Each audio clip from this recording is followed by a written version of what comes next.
Everyone knows that Stoic is my favorite nation. In today's video, I'm ready to showcase to you guys my take on Mythiarq for the set of Clash of Heroes. What is up, card fighters, and welcome back to the Prime Vanguard channel. In today's video, I'll be showcasing to you guys my take on Mythiarq and my current build for them after their introduction from set 11 Clash of Heroes.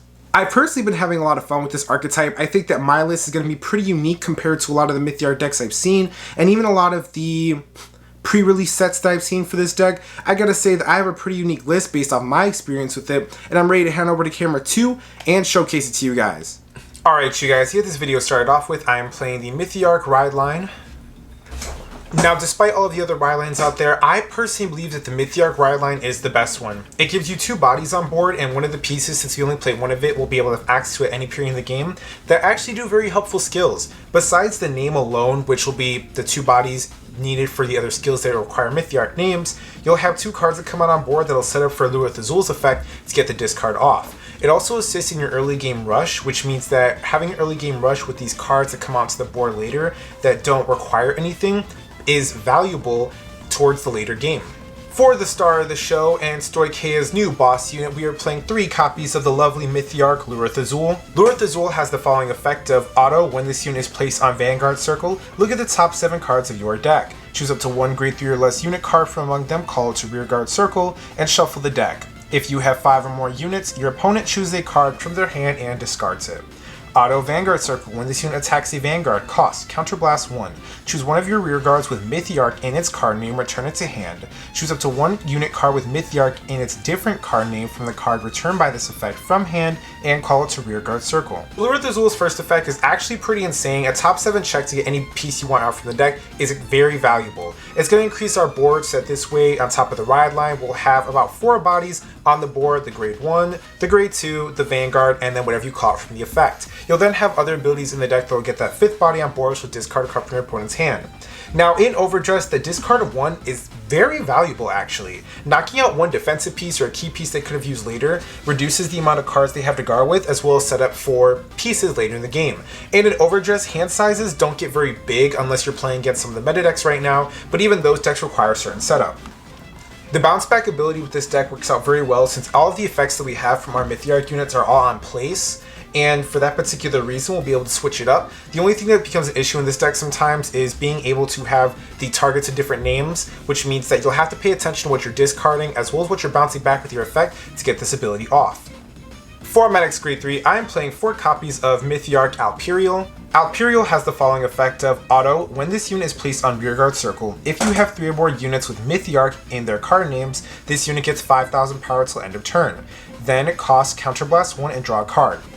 Alperial is your draw piece of the deck. This is how you're going to be able to make those magic numbers of over 18 plus, which will require more than 10k block, as well as fetch you other cards. Because we are doing a lot of deck thinning and deck searching, the draw actually becomes a +1 because all of our cards are able to get bodies on board for free, as well as able to generate extra card advantage without discarding from our hand.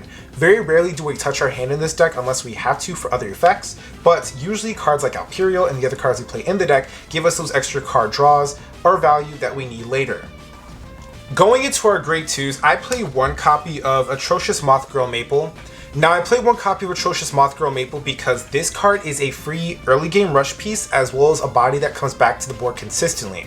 In this deck, there are combo plays and setups we can do to keep reviving our Persona Ride target and keep riding into it and getting this card back on the board. This card coming out on the first turn, as well as the grade 2 and the grade 1 from the ride line, means that you automatically have 3 bodies on board. The Vanguard comes into play, that's 4, and then her effect goes off and that's 5. That automatically sets up for the discard skill of Luruthzul and gives you a free body on board to use for whatever you may need. For my next grade 2, I am playing 2 copies of the Ride Cycler, Love Binding Maiden Margaret. Now, this is Stoichea's Ride Cycler. We actually have a pretty good amount of soul thanks to Luruthzul being able to refill us up in the early game, which he's called out. And then this Paralyze effect actually does come up a couple of times. Now, we have a unique card in this deck that lets us stun units, but not stop them from intercepting, which unlike Manta does. So this card being able to come out in the later game and slow down the opponent's entire front row, or completely deny them the extra shield value from intercepting, becomes very valuable towards the later period of the game. We also need this card to keep our hand up as we don't have much draw advantage outside of this card and Alperial, so this way we can keep our hand up with the other pieces we need, so if we need anything else onto the board, it'll assist us with that. For my final grade 2 and the MVP of Mythiarq, it is 4 copies of Mythiarq Myrumillion. It's a giraffe. Mythiarq Myrumillion has the following ability of Auto. When this unit is placed on rearguard circle, if you have 3 or more units with Mythiarq in their card name, this unit gets power plus 5,000 until end of turn. Then cost Soul Blast 1. Choose one of your opponent's rear guards, and that unit cannot stand during your opponent's next stand phase. Act Rearguard Circle. Once per turn, if you have a grade 3 or greater Vanguard Mythiarq in its card name, bind a rear guard with Mythiarq in its different card name from this unit, and call the card bound for this cost to Rearguard Circle.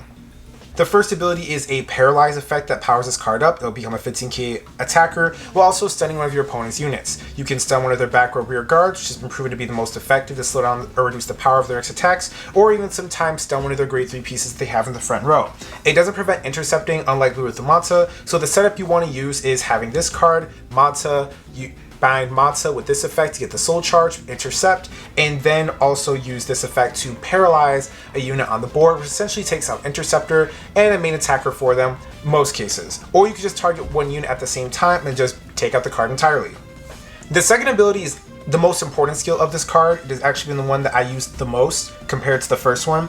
It's a reset for any of your on-place Mythiarq skills. It also turns on some of your Mythiarq cards, such as Ilandrina, that require to see other Mythiarq cards, or just another card placed by a card effect to get it turned on. So Myrumillion being able to reset Alperial to get the effect off, to draw a card and 5,000 power, or Mata to stop an Interceptor and a soul charge, becomes an important skill that you're going to want to keep in mind throughout the periods of the game. This way you're not waiting on Luruthzul's effect to kick in, so that you can bounce stuff back and get those skills off in the battle phase. Now moving on to my grade 1s, I am playing 2 copies of Mythiarq Ilandrina in the main deck. Now Mythiarq Ilandrina is our power boosting card. This card will be able to give 5,000 power to any unit it sees in the front row if you've called a card by a Mythiarq effect this turn. It also is a continuous ability, which means that anything in front of it is going to get the 5,000 power regardless whether its card is at rest or standing.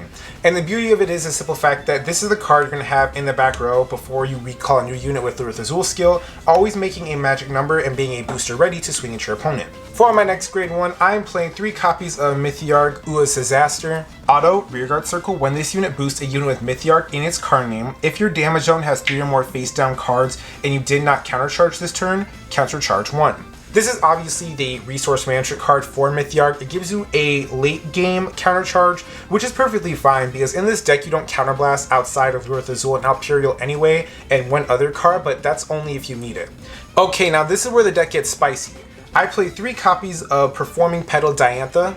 Now, Performing Petal Diantha is not a Mythiarq card. I don't like Pure if it isn't obvious. I think that Pure Mythiarq is not that strong because the cards themselves don't do a lot, so you need a lot of the good Stoicheia stuff to make this deck work.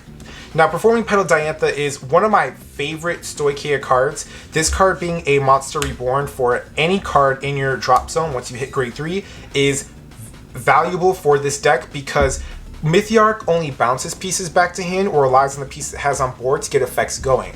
So if we need to, say, revive Myrumillion because it got retired last year, we could do that. The most popular play I like to do with this deck is call out Diantha, use her effect, target Luruthzul, then use Luruthzul's effect to bounce this back to hand and call out anything else. This card brings back our Persona Ride to set up for next turn, this way that Mythiarq can keep up this pressure. That's the one thing that this deck has an issue with, is the fact that besides all the cool effects and the 5k bonus, without a full board and without proper setup, pressure becomes very hard for Luruthzul to do and keep up with. So Diantha also being a 13k booster with her second effect, which is very easy to set up for because our grade 1s like Disaster and Ilandrina are needed in the back row, makes this card a valuable attacker and booster. Next up, for grade 1s, I played 4 copies of the Stoicheia Normal Unit PG, and then probably the spiciest card in this deck that works out very well and sits with a lot of issues is 2 copies of Boru Mushrooms. The mushrooms provide the soul in the deck needed for other effects while also giving you 2 bodies on board. And in the early game, this becomes very important because this assists you with your early game rush. I put mushrooms in place of Manta, which I think is the better thing to do, because getting those extra bodies on board also sets up for your Luruthzul skill. That means that once this comes out, you're going to have 2 tokens in play, Zazul as 3, grade 1, grade 2, so you automatically have 5. So that other board you call onto the body can be over the plant tokens, and then you can just start dropping your pieces onto the rear guard instead of what it is that you need to do. Mushrooms providing soul, early game rush, as well as giving you extra bodies on board to trigger Luruthzul's effect is amazing.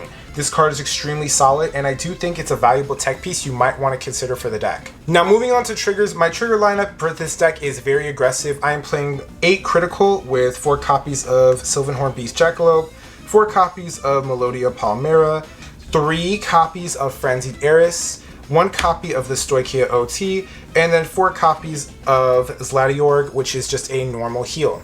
And then finally, for the best card in the deck, hands down, and probably the strongest Stoichia card right now, 2 copies of Mythiarq Habitat.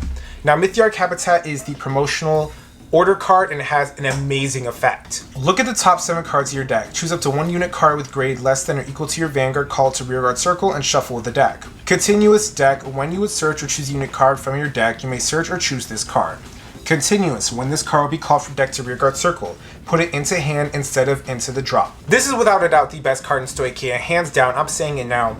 A free grade 1 top 7 check means that we have access to basically everything in our deck at any period in the game. You play 2, this essentially is Luruthzul's skill for any Stoichia deck. It's also free and it can search itself out.